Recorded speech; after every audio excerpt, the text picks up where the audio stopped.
Hi, this is James from Tabletop Gaming Guild, and today we're going to go over the 1 to 6 player game, Village of Legends.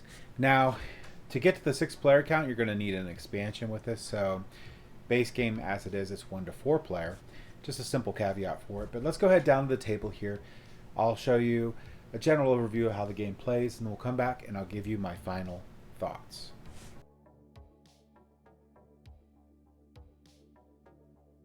Okay, so we're going to go over Village of Legends. This is a deck building game. So if you play games like Star Realms or Hero Realms or Ascension or Shards of Infinity, you got a general idea of how a deck builder works. Basically, what you're going to do is throughout the game, you're going to be purchasing these different cards, putting them into your discard pile, shuffling that up once you can't draw any more cards, and trying to reduce your opponent's life down to 0. Now, to start out the game, you're going to get 8 of these 10 money cards, and you're going to get 2 staffs. You're going to shuffle these up, and that makes up your deck. You're then going to place out all the beers into a stack shuffled, all the scrolls into a stack shuffled, all the spells that don't have a border into this pile and shuffle, all the healing potions and shuffle that, and the nuggets you don't need to shuffle. Once you've shuffled these, you will place them actually face down, and you'll flip the top card over on each of these. Then you'll shuffle up this market deck right here, and you'll place out 5 of them, and there's nice little slots in each for them. And each player is then going to select a hero. Now with these heroes, they're double-sided, so male, female. You're going to place your cube on the highest health marker that's available on there, and you're going to place your other cube on this experience track right here. Now, it tells you your starting intelligence, and you can gain or lose intelligence throughout the game. You can also gain experience, and these are all through the card effects that you can play. And once you hit like the yellow, you become level 2, and once you hit the blue, you become level 3. And each hero has different abilities that get unlocked with those levels. Now it also talks about Berserk. When you drink a beer, you can get into a Berserk mode, and then you can do that. Drinking more beer doesn't extend the Berserk mode. It's just for a duration, and then you get to do extra heavy attacks or whatnot. Just depends on, not all of them actually have this Berserk ability. And some of them have different abilities, like this one has plus 1 bonus with swords. This one has a plus 1 bonus with elven weapons. So all of them have slightly different things. And like I said, there's the male and female side to them. Once you set your cubes on there, you're going to, and again, this isn't actually going to be complete rules for the game. This just gives you a general idea of the game. So you're going to draw your cards. And in here, I have, so when you see something like this and you see a little picture of a die, you're actually going to roll the die and do it. This is an attack card.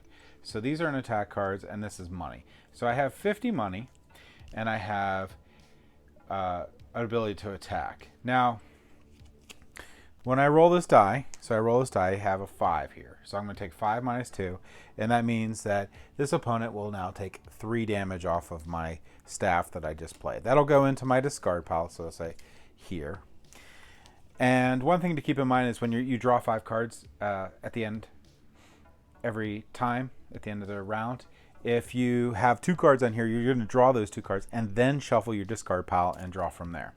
So that's how that works. When I purchase, so that's damage, and some of them get better. Like if I would purchase this, I have 50 money, so I could purchase this sword. And when I play this sword, which I don't get to yet, goes into my discard pile. When I draw it, and I can play it. This one will actually give me a plus 1 bonus instead of a negative bonus when doing an attack. So that's nice. There's also ones that here this will heal 2 life.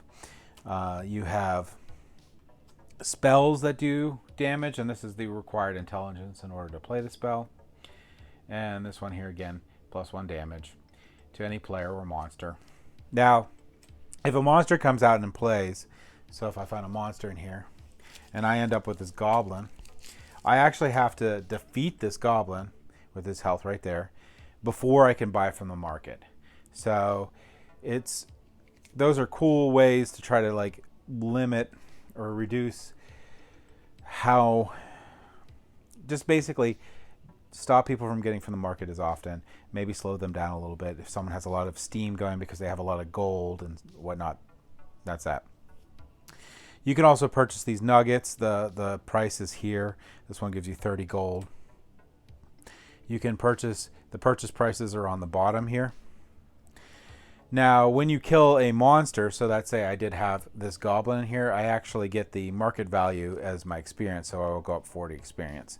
And like I said, as soon as I hit that yellow or blue, I will get those benefits. So this one has +1 for Sword Master. This one has +1 for with weapons, or at level 3. So you get nice bonuses. The goal of the game is really to reduce your opponent down to 0, and then you win. So you have to keep that in mind as you're going through. So you can purchase anything on here for those prices. You put them into your discard pile, you shuffle them up, you draw them, and you just continue on throughout the game.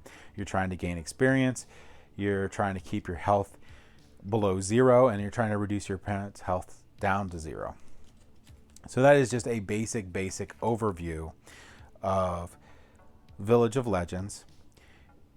We'll go ahead back up to the table here, and I'll give you my final thoughts on the game. But hopefully that just gives you a general idea how the game plays. So I think Village of Legends is a really fun deck building game. Like I said, if you play games like Ascension or Star Realms, Hero Realms, or something in that area, or even Clank, where they have the deck building portion on that, you'll be pretty much familiar with this style of game.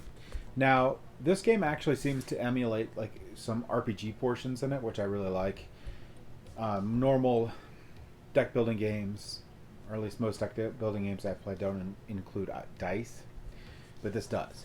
So you get the rolling for damage, you get the rolling for the treasure chest to see what you get, which is really cool.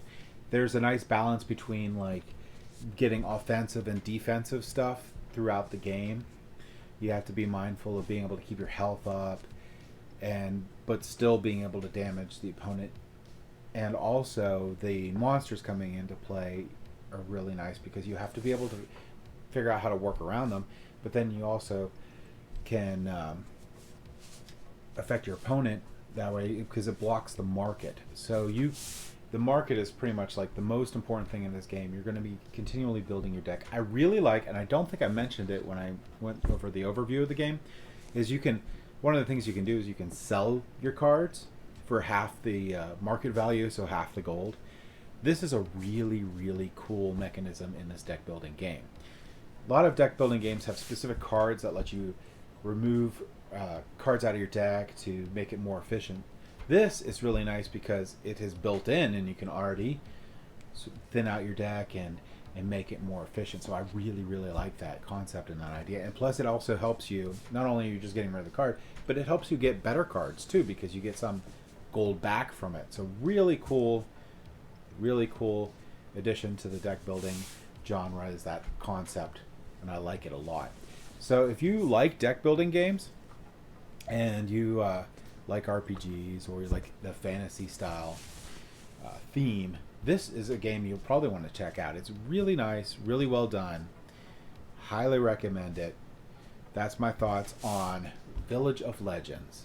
Thank you for watching.